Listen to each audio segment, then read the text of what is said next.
Introduction. In the world of culinary arts, few figures have transformed the dining landscape as unexpectedly as Dave Chang.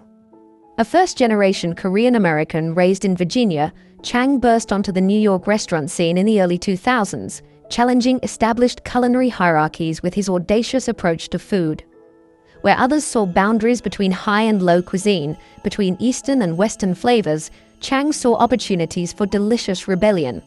His flagship restaurant, Momofuku, meaning Lucky Peach in Japanese, began as a tiny noodle bar in Manhattan's East Village and evolved into a global culinary empire that redefined what American cuisine could be in the 21st century. What makes Chang's journey particularly compelling is the tension between his revolutionary impact and his intense personal struggles.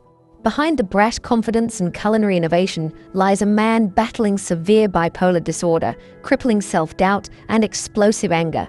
Throughout his career, Chang has pushed against not only culinary conventions but also his own limitations, turning his outsider status into a strength.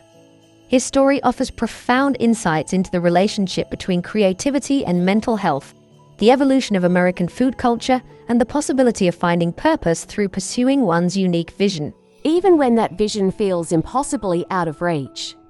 Chapter 1. The Outsider, Early Years and Cultural Identity. Dave Chang grew up in Northern Virginia in the 1980s as the youngest child of Korean immigrant parents. From an early age, he experienced the complex dual identity of being Korean American, neither fully embraced by mainstream American culture nor completely connected to his Korean heritage. This sense of existing between worlds would later become a defining influence on his culinary philosophy, allowing him to create food that defied easy categorization. Chang's childhood was marked by the high expectations typical in many Asian immigrant households. His father, Joe Chang, worked tirelessly to establish a golf equipment business after moving on from the restaurant industry. The elder Chang pushed his son relentlessly, particularly in golf, where Dave showed remarkable talent as a young prodigy. By age 9, he had won back-to-back Virginia State championships in his age group, beating even older competitors. His skill earned him significant attention, including a Korean television crew traveling to Virginia to document his playing. However, the pressure to excel took its toll. As his peers caught up physically and technically, Chang's mental game began to unravel. The sport that had given him identity and value slipped away as his performance declined. This early experience with failure, falling short of expectations despite enormous effort, planted seeds of what would later manifest as severe depression and feelings of inadequacy. The collapse of his golf career left him without a clear path forward and deepened his sense of being an outsider. Religion also played a complicated role in shaping Chang's identity. His family was deeply Presbyterian, with church serving as both a spiritual anchor and social hub for the Korean immigrant community. Sunday school sessions, Bible study, and constant exposure to evangelical teachings dominated his childhood. Yet even here, Chang found himself questioning rather than conforming. When teachings about eternal damnation for non-believers struck him as illogical, he began to develop his characteristic skepticism toward established authorities. This pattern of questioning continued at Georgetown Prep, the elite Jesuit boarding school he attended. Despite the school's prestige, Chang never found his place. "I wasn't Asian enough to hang with the other Asians, and I wasn't book smart or talented enough to keep up with anyone else," he would later reflect. This fundamental experience of not belonging, not in American society, not among other Asians, not in school hierarchies, would ultimately fuel Chang's drive to create spaces where conventional boundaries and expectations didn't apply. Chapter 2. A Leap of Faith. From Financial Services to Culinary Arts. After graduating from Trinity College with a mediocre academic record, Chang found himself adrift in the corporate world. His first job at a financial services firm proved soul-crushing. Surrounded by college-educated professionals being slowly devoured by cubicle life, Chang could see his future stretching before him, years slipping away in meaningless tasks.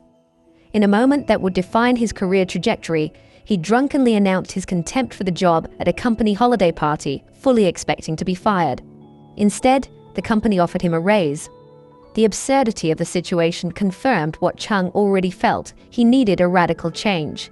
Against the advice of friends and family, Chang enrolled at the French Culinary Institute in New York. This wasn't a romantic pivot driven by culinary passion, it was a desperate grab for something, anything that might give his life meaning. "I couldn't argue with them," Chang would say of those who warned him against culinary school, but anything was better than hurtling toward mediocrity at a desk job. It was a decision born more of existential dread than ambition. His early culinary education did little to suggest future success. Chang proved clumsy and unfocused in the classroom. His cooking partner at FCI even requested a change, stating she would rather drop out than continue collaborating with him.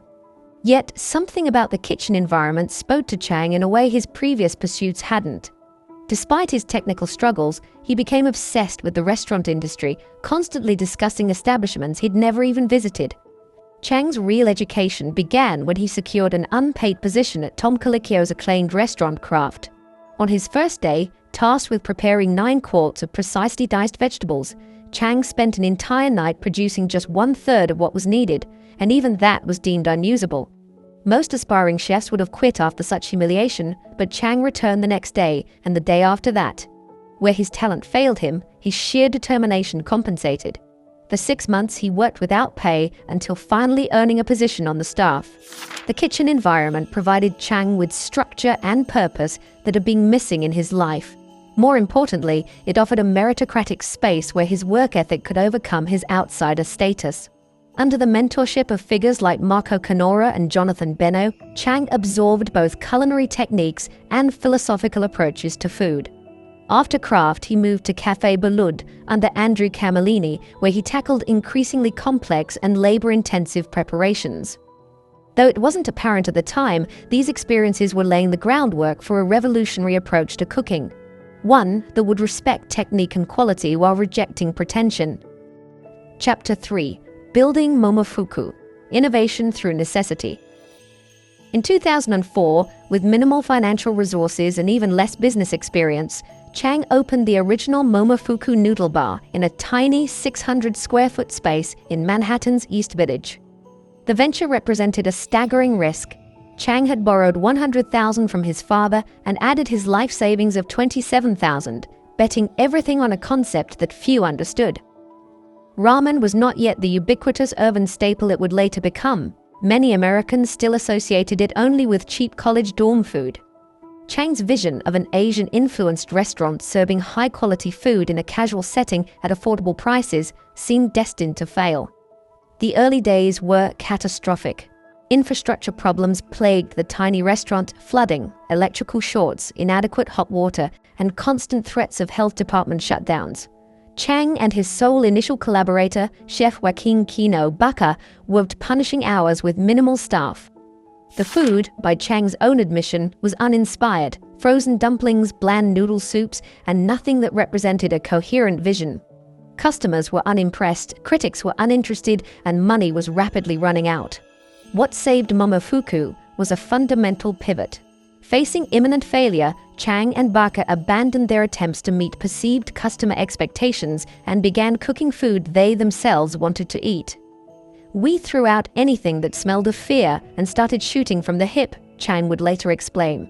This led to signature dishes like steamed pork buns with house-made pickles and ginger scallion noodles, foods that weren't authentically Japanese, Korean, or any other single tradition, but instead represented Chang's unique culinary perspective as a Korean-American chef trained in French techniques.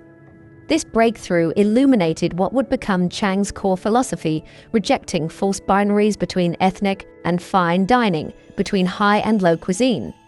At Momofuku, ingredients like Benton's artisanal bacon from Tennessee might share a plate with kimchi or fish sauce. The restaurant embraced paradox: food could be both refined and casual, technically precise and emotionally satisfying, rooted in tradition yet completely new. As Chang put it, "We were neither here nor there," which made it ours. Word of Momofuku's bold flavors spread rapidly among New York's culinary community. The restaurant developed a cult following, particularly among fellow chefs who would visit after their own kitchens closed.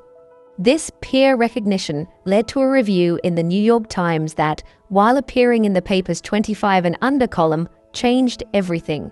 Suddenly, lines formed outside the tiny space, and Chang found himself thrust into a spotlight he never expected. The restaurant that had nearly failed was now the symbol of a new culinary movement. With success came expansion. In 2006, Chang opened Momofuku SM Bar, initially conceived as a fast casual Korean burrito concept. When that idea flopped, Chang again adapted through necessity, developing a late-night menu aimed at chefs and industry workers. The result was another breakthrough, a restaurant that combined the intensity and creativity of fine dining with the accessibility and energy of casual settings.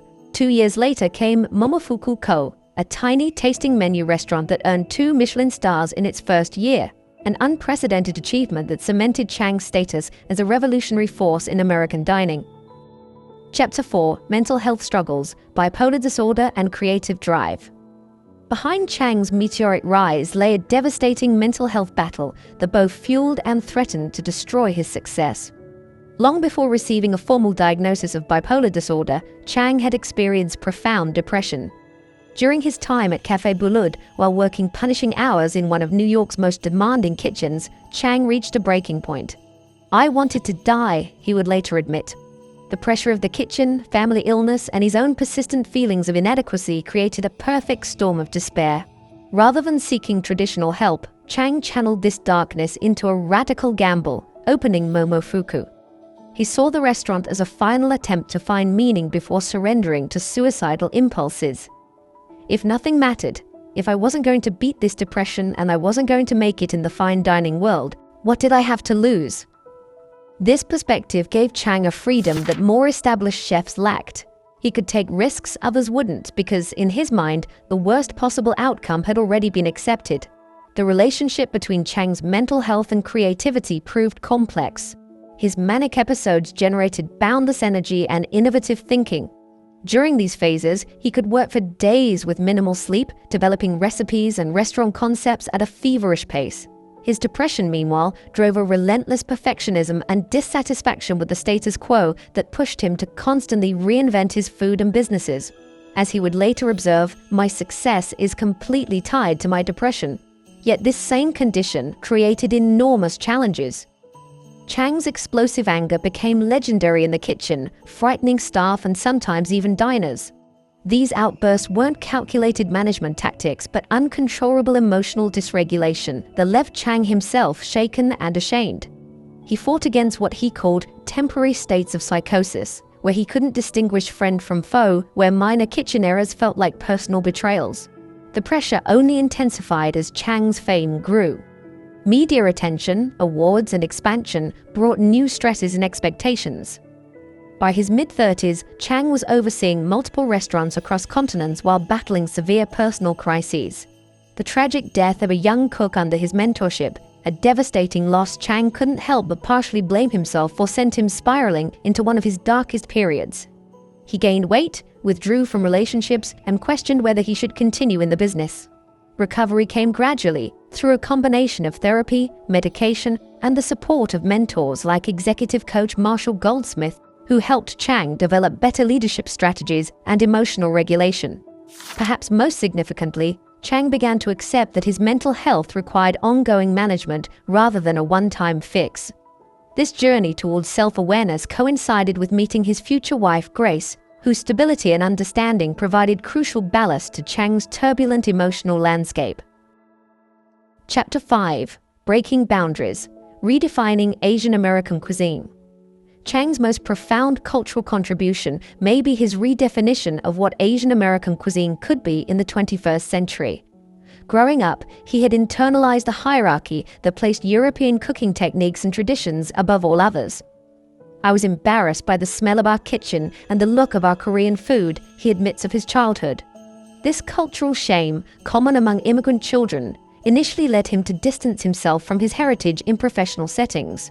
Momofuku emerged as a space where Chang could reconcile these conflicting identities.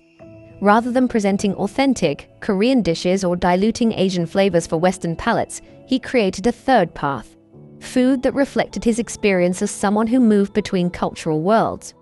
Early signature dishes like his pork buns weren't traditional in any strict sense, but they drew from multiple influences: Chinese guabao, Korean sam, Japanese seasonings, and American ingredients like Benton's bacon all contributed to something distinctively Chang's own. This approach confronted a persistent double standard in American dining. Chang observed that while Italian pasta commanded premium prices, Asian noodles were expected to be cheap, regardless of ingredient quality or technical skill involved. The idea that authenticity comes only from sacrifice and suffering is bullshit, Chang argued, challenging the notion that Asian food should remain inexpensive and relegated to ethnic dining categories. By charging appropriate prices for labor-intensive dishes made with high-quality ingredients, Chang forced a reconsideration of how Asian-influenced food was valued. Chang's boundary breaking extended beyond individual dishes to entire restaurant concepts. At establishments like Momofuku, he merged the precision and attention to detail of Japanese kaiseki dining with American casualness and Korean flavor profiles. His restaurant, Majordomo in Los Angeles, embraced Korean techniques and ingredients while avoiding easy categorization as a Korean restaurant. At Nishi in New York, he created Italian-inspired dishes using Asian fermentation techniques, boldly challenging cultural ownership of culinary ideas. Perhaps most controversially, Chang established Fuku, a fried chicken sandwich concept that deliberately incorporated Asian stereotypes in its branding as a form of commentary. The restaurant's walls displayed images of Asian villains from Hollywood films, and wrappers featured deliberately misspelled, delicious text. Chang intended this as a reclamation of racist tropes, though the commentary largely went unnoticed by customers and critics alike. This tension between provocation and education characterized much of Chang's approach to cultural boundaries. Through his various media projects, including the food magazine Lucky Peach and Netflix shows like Ugly Delicious, Chang further expanded conversations about cultural exchange in cooking.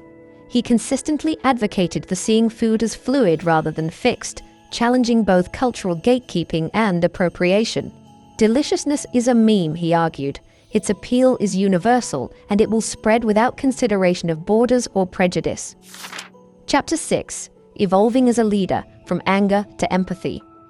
The explosive rage that characterized Chang's early management style became increasingly unsustainable as Momofuku expanded. In Noodle Bar's early days, Chang's volcanic temper screaming, throwing things, punching walls was rationalized as passion or perfectionism. But as his company grew beyond what one person could directly oversee, Chang's inability to regulate his emotions threatened both his health and his business. "I was miserable to work for," he would later admit, describing periods where he would interpret minor mistakes as deliberate sabotage. Chang's turning point came through a combination of professional intervention and personal crisis. After what he describes as an unbroken streak of personal and professional horrors, in his mid-30s, Chang found himself at rock bottom. The death of a young cook he had mentored, followed by his parents' simultaneous cancer diagnoses and the collapse of important personal relationships, forced Chang to confront his leadership failings. His friend Dr. Jim Yong Kim, a renowned physician and former World Bank president, suggested Chang work with executive coach Marshall Goldsmith.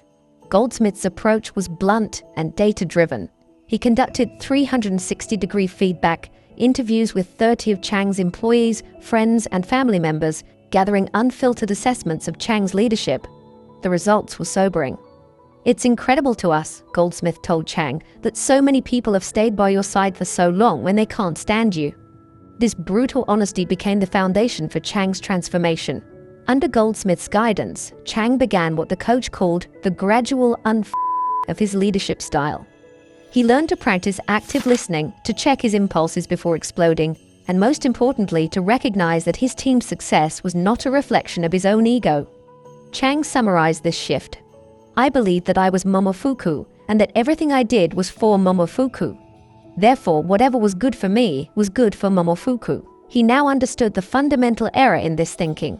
This evolution coincided with significant changes in the restaurant industry as a whole. The Me Too movement exposed pervasive sexual harassment and toxic masculinity in kitchens, while conversations about mental health and work-life balance gained traction.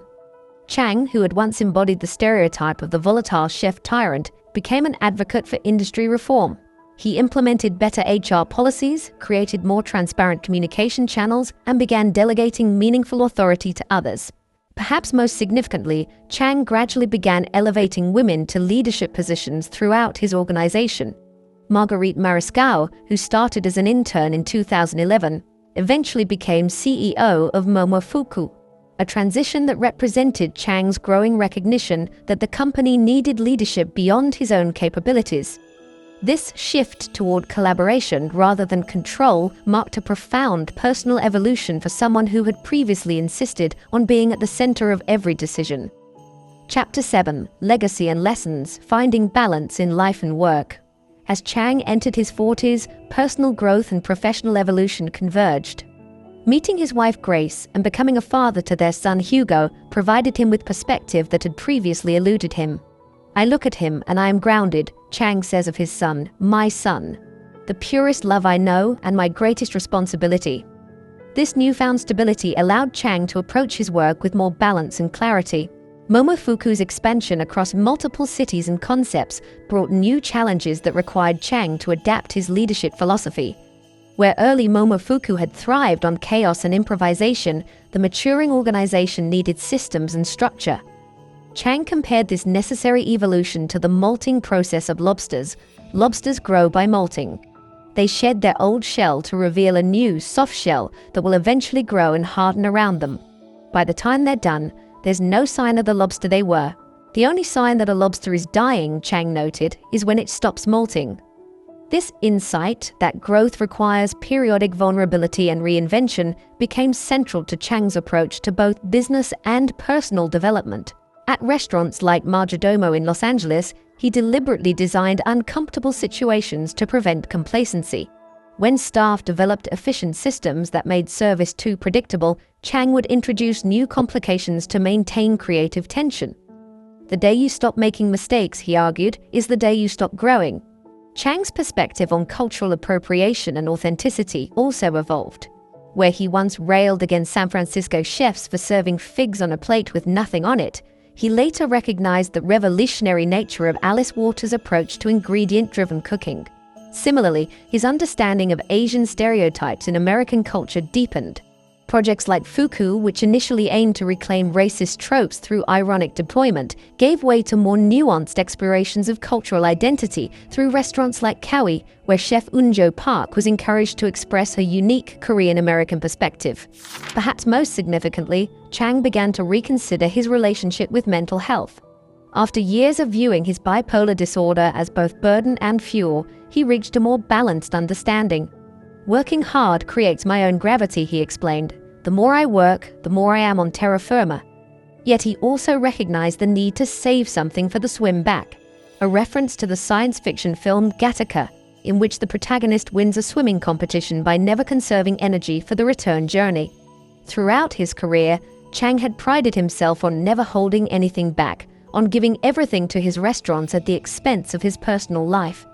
Now, he advocated for a more sustainable approach, one that preserved energy for relationships, health, and long-term growth. This didn't mean abandoning ambition, but rather acknowledging that success meant little without people to share it with.